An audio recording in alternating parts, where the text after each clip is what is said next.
Assalamualaikum warahmatullahi wabarakatuh. Alhamdulillahillazi nazzala al-furqana ala 'abdihi liyakuna lil 'alamina nazira. Asyhadu an la ilaha illallah wa asyhadu anna Muhammadan 'abduhu wa rasuluh. Allahumma shalli ala sayyidina Muhammad wa ali Muhammad wa barik wa sallim. Qala Allah Ta'ala fil Qur'anil Karim, a'udzu billahi as-sami'il 'alim minasy syaithanir rajim.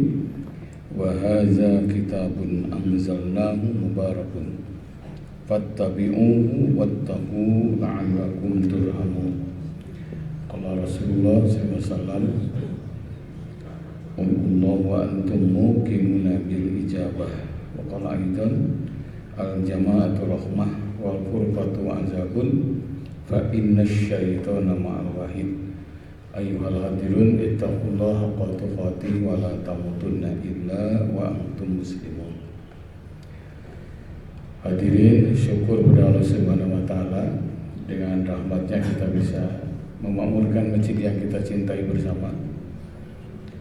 Mudah-mudahan sebagaimana hadis Nabi, kullu khutwatin tamshiha ilal masjid sadaqah. Setiap langkah yang kau langkahkan menuju masjid itu sedekah. As-sadaqatu tutbi'ul khati'ah, dan sedekah itu menghapuskan dosa. Sebanyak langkah kalikan 10, jumlahnya sebanyak itulah dosa kita berguguran insyaallah. Salawat salam semoga terus mengalir pada teladan kita semua, Nabi besar Nabi Muhammad sallallahu alaihi wasallam. Salah satu yang kita cari adalah keberkahan. Ilmu baru bermanfaat kalau berkah. Harta yang baik adalah harta yang barokah. Kedudukan yang dirindukan oleh kita adalah kedudukan yang barokah. Bahkan ketika sahabat nanya sama Nabi, ya Rasul, apa ciri rumah yang bagus itu? Rasul mengatakan rumah yang barokah. Karena itu kalau kita pindah rumah ada doa yang bagus. Rabbi anzilni munzalam mubarakan wa anta khairul munzilin. Ya Allah, berikan kepadaku tempat tinggal yang diberkahi, dan kau sebaik-baik pemberi tempat tinggal. Ya, ternyata rumah itu bukan hanya konstruksi, bukan hanya arsitektur, taman, kolam renang, tapi yang penting adalah berkahnya itu. Karena itu dalam Al-Quran, doa yang bagus, berikan kepadaku tempat tinggal yang diberkahi. Nah, yang jadi masalah, gimana supaya kita dapat barokah? Amalan pertama, kalau lihat Al-Quran surat Al-An'am ayat 155, hadza kitabun anzalnahu mubarakun fattabi'u wattaqu la'allakum turhamun. Inilah Al-Quran yang diberkahi, yang kami turunkan diberkahi. Fattabi'uhu, maka ikutilah. Wattaqu la'allakum turhamun, dan takwalah kalian agar kalian menjadi orang yang diberi rahmat. Jadi amalan pertama kalau kita ingin dapat berkah, jadilah ahlul Quran, ahli-ahli Al-Quran. Yang termasuk ahli Al-Quran itu minimal yang belum bisa baca, mendengarkan Al-Quran. Karena mendengarkan saja itu mendapatkan rahmat. Wa idza quri'a Al-Quran fastami'u lahu wa ansitu la'allakum turhamun. Apabila dibacakan ayat-ayat Al-Quran, simak, dengarkan agar kalian dapat rahmat. Kalau kata Ibnu Abbas, rahmat itu adalah berkah. Jadi mendengarkan saja mendapatkan keberkahan. Yang kedua yang termasuk ahlul Quran itu adalah banyak membaca. Dan ayat pertama turun adalah Iqra, baca. Sebanyak ayat yang kita baca, sebanyak huruf yang kita baca, kalikan 10, sebanyak itulah barokah mengalir kepada kita. Bagi yang ingin meningkat berikutnya boleh. Ahlul Quran artinya banyak menghafal Al-Quran. Ternyata menghafal Al-Quran itu cukup mudah, dan pasti kita akan dapat berkah. Di daerah sederhana ada seorang cucu namanya Api Putih. Anak ini kalau ditanya sejak SD pasti cita-cita ingin jadi dokter. SMP begitu, SMA begitu. Dan ternyata tes tidak masuk kedokteran. Sok anak ini. Karena ada guru ngaji ke rumahnya, kata gurunya gini, jangan menunggu waktu. tapi harus mengisi waktu yang bermanfaat. Akhirnya ada 3 alternatif. 1, olahraga. 2, kursus nyetir. Yang ketiga, menghafal Quran. Hadirin yang dimuliakan Allah, alhamdulillah anak ini milih menghafalkan Al-Quran. Luar biasa, 8 bulan hafal Quran. Akhirnya dapat berkah, masuk ke Unpad bidik misi kedokteran tanpa tes, bahkan dapat uang bulanan.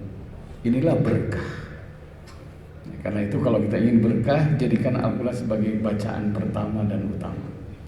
Yang ingin lebih meningkat berikutnya boleh fi hifdzil ahkamil Quran, banyak menjaga hukum-hukum Al-Quran, itu berkah. Membaca saja itu Masya Allah, barokah.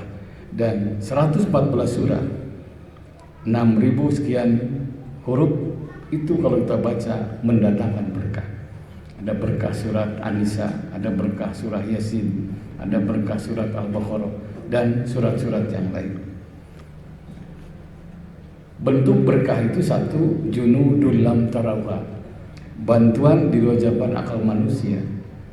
Nabi SAW pernah akan dibunuh terkenal dengan peristiwa Suraqah bin Malik. Saat itu Suraqah bin Malik ditugaskan atas nama suku-suku yang ada di Mekah untuk membunuh Nabi, dan hadiahnya cukup fantastis. Saat itu Jibril datang untuk menemui Nabi.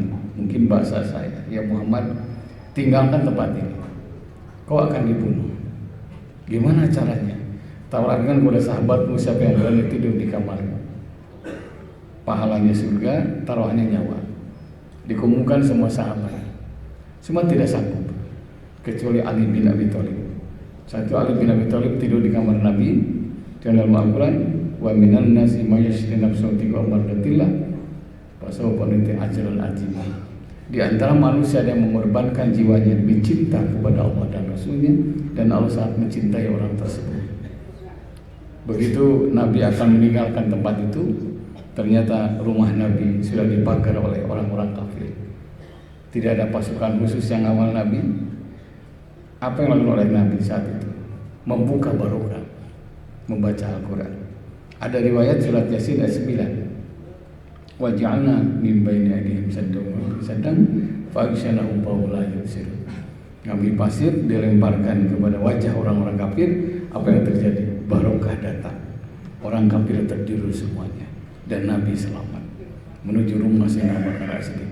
Ini yang disebut dengan mukjizat. Kalau para nabi, kalau para wali namanya karomah, kalau manusia biasa namanya ma'unah, bantuan di luar jangkauan akal manusia melalui bacaan Al-Quran, barokah. Ketika kita pergi ke satu tempat, ya, saya pernah pergi ke daerah Jenek Ponto Sinjai and Rekang itu Sulawesi Selatan. Saya masih ingat kata almarhum Pak Tandri, Ustaz, kalau ditawari makanan di sini harus mau, karena kalau menolak itu penghinaan. Saya masuk ke situ ditawari oleh, kalau nggak salah Karain namanya, mau kelapa muda, mau. Terujungnya digerak-gerak, waktu berjatuhan kelapa itu. Saya kaget, saya tanya, ini ilmu apa? Ilmu sihir. Apa semua orang bisa disihir? Bisa. Sudah tidak terhitung berapa mahasiswa yang meninggal di sini. Tapi kami tidak bisa menyihir orang yang rajin baca Quran. Karena itu hadirin yang dimuliakan Allah, mari kita pancing barokah. Dengan cara apa? Menjadikan Al-Quran sebagai bacaan pertama dan utama. Ketika kita menghadapi kesulitan, tidak salah. Saya berobat terapi sudah 23 pengobatan, belum puas. Akhirnya teman saya bilang, Ji, baca Quran, pancing barokah. Quran itu sebagai barokah juga sebagai obat. Wa nunazzilu minal Quran ma huwa syifa. Kami turunkan Al-Quran itu untuk obat. Wa rahmatul lil mu'minin, dan rahmat bagi orang yang beriman. Ini saya buka kitab Tibun Nawawi, boleh menggunakan air. Dalam Al-Quran, wa ja'alna minal ma'i kulla syai'in hayyin. Kami jadikan segala sesuatu hidup dengan air. Yang dimaksud air itu adalah air doa. Lihat surat Al-Anbiya ayat 31. Ya, air baca 2 lembar, 3 lembar. Setelah itu, ya Allah, dengan baca Quran berkahi kami dengan diberikan kesembuhan. Terasa tenang. Alhamdulillah. Inilah barokah. Kalau tidak hafal yang panjang silahkan, lafadznya saja mendatangkan barokah. Dalam Al-Quran, kulitullah, panggil Allah, ya Allah, ya Allah, ya Allah. Awidur Rahman, atau panggil Ar-Rahman, ya Rahman, ya Rahman, ya Rahman. Ayyam matan upalu asmaul husna, atau panggil nama yang lain, karena Allah punya asmaul husna. Ingin rezeki, panggil Allah, ya Razak urzukna, ya Razak urzukna. Ingin selamat, panggil Allah, ya Rah, ya Salam salimna, ya Salam salimna, dan seterusnya. Kedua, barokah dengan Al-Quran itu berupa qurbul hidayah, turunnya hidayah. Sejarah mencatat ketika Sayyidina Umar mendengar Nabi SAW menyampaikan Al-Quran, akan saya bunuh Muhammad ini. Dan ternyata itu bukan main-main, pedang yang terhunus menuju rumah Rasulullah SAW. Semua sahabat menggigil ketakutan. Untung saat itu ada seorang sahabat yang membaca Al-Quran. Kebetulan yang dibaca surah Toha. Toha ma'anzalna al Quran litashqa. Wahai manusia, Quran diturunkan bukan untuk menyusahkan kamu. Sayyidina Umar langsung merenung terus, tiba-tiba lemas, pedangnya jatuh, hidayah datang. Sayyidina Umar masuk Islam. Gara-gara apa? Dan mendengarkan Al-Quran. Itulah barokah. Hidayah itu petunjuk Allah pada orang banyak. Itu namanya hidayah. Kalau taufik, petunjuk Allah pada pribadi. Setiap ada hidayah pasti ada taufik. Setiap ada taufik belum tentu ada hidayah. Doa untuk minta hidayah diawali dengan Rabbana, ya Allah ya Tuhan kami. Kalau doa untuk minta taufik, Rabbi, ya Allah ya Tuhanku. Jadi boleh jadi saya Bapak hadirin yang baca Quran, orang lain dapat barokah, dapat petunjuk. Saya ngaji di Jakarta, ada pengajian lentera namanya. Itu setiap hari Sabtu, itu khusus para mu'alaf. Dan setiap minggu itu 4-5 orang yang masuk Islam. Biasa setiap orang yang masuk Islam suruh bercerita di depan. Apa penyebabnya, apa penyebabnya. Saat itu mantan penyanyi cilik namanya Cicakus Moyo. Dia cerita, dan ini barokah ini. Kontrakan saya dulu, rumah itu dekat masjid. Terus terang saya merasa terganggu dengan bacaan Quran awalnya. Terus terganggu. Tapi yang di masjid sering 10 menit sebelum azan, adzan subuh, adzan maghrib. Lama-lama jadi menikmati. Sudah beberapa bulan, ternyata yang baca Quran tidak ada. Ya saya nanya, katanya tugas masjid, kemana orang ini? Oh sakit katanya. Kata marbotnya, ada apa kesini? Saya ketagihan mendengar suara Al-Quran. Kok nggak ada yang ngaji berapa bulan ini? Oh dia sakit katanya. Kata marbot masjid gini, Neng katanya, semua Quran itu seluruh dunia sama. Jadi satu-satunya kitab suci yang masih asli adalah Quran. Kata-kata itu yang penasaran buat saya. Masuk ke Singapura, masuk ke Malaysia, yang pertama dibuka kalau ke musola, di mall, di mana-mana adalah Quran. Ternyata sama betul. Akhirnya datang lagi yang ngaji lagi. Apa yang terjadi? Alhamdulillah, dapat barokah masuk Islam. Saya dengar kabar Mike Tyson masuk Islamnya pun karena di penjara dekat dengan orang Muslim. Orang Muslim ini selalu baca Quran. Karena dalam Quran itu ternyata baca Quran itu menenteramkan. Afdalul zikri Al-Quran. Sebaik-baik zikir itu adalah baca Quran. Terus dengar. Alhamdulillah dapat barokah masuk Islam. Siapa lagi? Cahyono. Siapa lagi, dan masih banyak yang lainnya. Itu hadirin yang dimuliakan Allah. Kalau kita sudah mulai gelap, ke sini mentok, sini mentok, sini mentok, udah baca Quran. Al-Quran itu al-mamdudu minas sama ilal ar, tali yang menjulur langit ke bumi. Saat kita baca Quran, ujung pertama ada pada Allah, ujung kedua ada pada kita. Saat baca Quran, nyambung dengan Allah. Karena itu kalau kita nyambung dengan Allah, wajar Allah berikan keberkahan berupa bantuan diluarkan akal manusia dan mengalirnya hidayah. Kata Nabi, aksiru min tilawatil Quran fi buyutikum. Perbanyak kalian baca di rumah-rumah kalian. Fa innal baital ladzi la yuqra'u fil Quran, sesungguhnya rumah yang tidak ada Al-Quran dalamnya, yaqilu khairu, sedikit kebaikannya. Wa yaksuru syarruhu, lebih banyak keburukannya. Wa yatiku ala ahlihi, dan penghuninya akan timpa berbagai kesulitan. Ada satu komplek baru 30 rumah kalau nggak salah yang diisi, sisanya belum. 30 rumah itu satu keluarga besar. Tiba-tiba kemasukan maling. Apa yang terjadi? 10 rumah tidak kemasukan. Muncullah fitnah, pasti yang nyuruh ini, ada kerjasama dan sebagainya. Hanya polisi mendeteksi, kenapa rumah ini tidak kemasukan maling, yang ini kemasukan maling. Ini kakak beradik ini hadirin ternyata nempelkan ayat kursi di rumah. Rupanya kondisi tertentu maling itu takut sama ayat kursi. Makanya Nabi mengatakan afdalul ayat kursi. Baru ngegantung saja dia sudah tidak berani. Inilah Al-Quran. Karena itu sekarang banyak kesulitan. Jangan menyelesaikan masalah yang menimbulkan masalah baru. Bacalah Al-Quran. Bacalah Al-Quran. Di situ ada bantuan dari Allah di hadapan manusia. Di situ ada pintu hidayah. Bahkan doanya pun diijabah. Orang yang rajin baca Quran itu. Saya waktu ke Mesir, saya ziarah ke makam Imam Syafi'i. Ada kitab kecil cerita tentang pengalaman Imam Syafi'i. Beliau usia 9 tahun sudah hafal Quran. Usia 13, 16, 17 tahun beliau hafal. Berapa huruf ta dalam surat Al-Baqarah, berapa huruf jim dalam surat An-Nisa. Tapi ketika sakit, beliau berdoa, ya Allah, bila sakit ini menggugurkan dosa-dosaku, teruskan aku sakit. Tapi kalau sehat bermanfaat, sehatkan aku. Besoknya beliau pergi ke majelis Sayyidah Nafisah, cucunya Sayyidina Ali, buyutnya Nabi SAW. Ternyata Sayyidah Nafisah ini seorang wanita salihah yang berkah hidupnya. Kenapa? Sempat menghatamkan Quran 4.000 kali.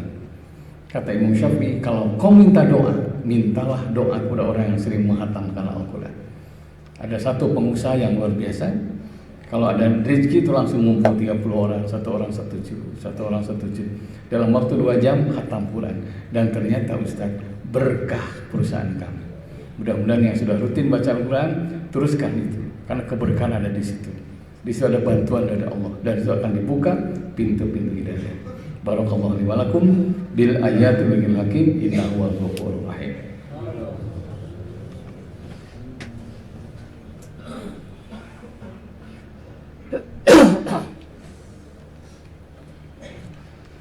Hamdan wa syukran lillah, asyhadu an la ilaha illallah, asyhadu anna Muhammadan abduhu wa rasuluh. Allahumma shalli ala sayyidina Muhammad wa ali Muhammad wa barik wasallim. Hadirin yang dimuliakan Allah, masih banyak bentuk-bentuk barokah dengan baca Al-Quran. Saya 2 hari yang lalu ada telepon dari yang anaknya sekolah di Jerman. Kemudian dia cerita, Ustaz katanya, biasanya sebelum Palestina terjadi, yang masuk Islam itu hanya puluhan, 20, 30. Sekarang tiap hari ratusan. Salah satu penyebabnya, kenapa nih orang Palestina nggak mau tahu? Sudah ribuan yang meninggal, tapi tetap saja masih berjuang. Ternyata rahasianya adalah bacaan Al-Quran. Ketika saya ngobrol dengan salah seorang keluarga Pak Habibie, begitu datang ke Jerman, 3 orang ranking 3 pertama, 1 orang Yahudi, 2 Yahudi, 3 baru Pak Habibie. Cerita Pak Habibie, kenapa kamu kok pinter? Kamu bukan terus saja dekati. Ya dia cerita, Rudi kata, saya jam 2 bangun, mandi, pakai minyak wangi, baju bersih. Apa yang dilakukan? Setelah itu kami baca kitab Al-Quran. Mendengar itu Pak Habibie langsung menangis. Harusnya saya yang melakukan. Hanya Pak Habibie niru. Jam 2 bangun, bersih-bersih, pakai baju bagus, tahajud, saya itu baca Quran. Semester berikutnya Pak Habibie pertama, kedua, ketiga orang Yahudi. Orang Yahudi mengatakan, saya menyesal menceritakan resep saya jadi reggae. Jadi bacaan Quran bukan bacaan biasa. Hati-hati. Ada orang yang mengatakan baca Quran nggak tahu artinya sama dengan monyet ngambung kelapa. Suruh istighfar lagi. Mendengarkan saja dapat pahala. Dalam kisah Sufi saya baca, ada seorang yang rajin ibadah, tunduk kalau jalan itu. Ternyata ada kertas, diambil, dilihat, ternyata baca basmalah. Langsung dia berdoa, ya Allah, ampuni yang membuang 8 basmalah ini. Dia bersihkan, disemprot dengan wangi-wangian, pakai figura, digantungkan di pintu kamarnya. Dia pelihara basmalah itu lafaz Quran. Setiap keluar masuk kamar itu dia baca basmalah itu. Kotor dikit bersihkan, kotor dikit bersihkan. Apa yang terjadi? 1 minggu setelah itu dia mimpi ketemu malaikat Jibril. Apa kata Jibril? Kalau kaum muslimin memelihara Al-Quran seperti engkau memelihara basmalah ini, maka langit dan bumi akan buka berkah untukmu. Membersihkan saja sudah mendapatkan pahala. Karena itu kalau kita disuruh saum, disuruh saum sakit perjalanan nggak usah saum. Disuruh haji nggak punya uang sakit nggak usah haji. Suruh zakat nggak punya uang jangan zakat. Mungkin menerima zakat, tapi kalau baca Quran punya uang nggak punya uang jalan terus. Sakit sehat jalan terus. Kenapa? Bacaan Quran bukan bacaan biasa, tapi bacaan yang bisa mendatangkan bantuan dari Allah sekaligus akan membuka hidayah. Mudah-mudahan kita sekeluarga termasuk yang istiqomah untuk menjadikan Al-Quran sebagai bacaan pertanggal utama sehingga barokah ngalir kepada kita semuanya. Allahumma sholli ala sayyidina Muhammad wa ali Muhammad wa barik wa sallim. Amin ya Allah ya rabbal alamin. Allahumma inni as'aluka bi annaka antallah la ilaha illa anta al-ahadus samad allazi lam yalid wa lam yulad wa lam yakul lahu kufuwan ahad. Ya Allah, berkahi rumah kami, berkahi keluarga kami dengan menjadikan Al-Quran sebagai bacaan pertama dan utama. Istiqomahkan kami untuk tilawah Al-Quran, istiqomahkan kami untuk menghafal Al-Quran, istiqomahkan kami untuk mengkaji Al-Quran. Dengan berkah Al-Quran, lapangkan rezeki untuk kami, rezeki yang jauh didekatkan, rezeki yang sulit dipermudah, rezeki yang sedikit diperbanyak. Bila rezeki ada pada perusahaan kami, ada pada pekerjaan kami, dengan tilawah Al-Quran, berkahi seluruh pekerjaan kami sehingga mendatangkan rezeki yang halal dan barokah. Dengan berkah Al-Quran yang sering kami baca, solehkan anak cucu kami, kuatkan imannya, muliakan akhlaknya, rajinkan ibadahnya, dan berikan kemampuan pada anak-anak kami untuk melanjutkan kebaikan yang kami kerjakan. Rabbana taqabbal minna innaka antas samiul alim wa tub alaina innaka antat tawwabur rahim. Subhana rabbika rabbil izzati amma yasifun, salamun alal mursalin walhamdulillahi rabbil alamin. Assalamualaikum warahmatullahi wabarakatuh.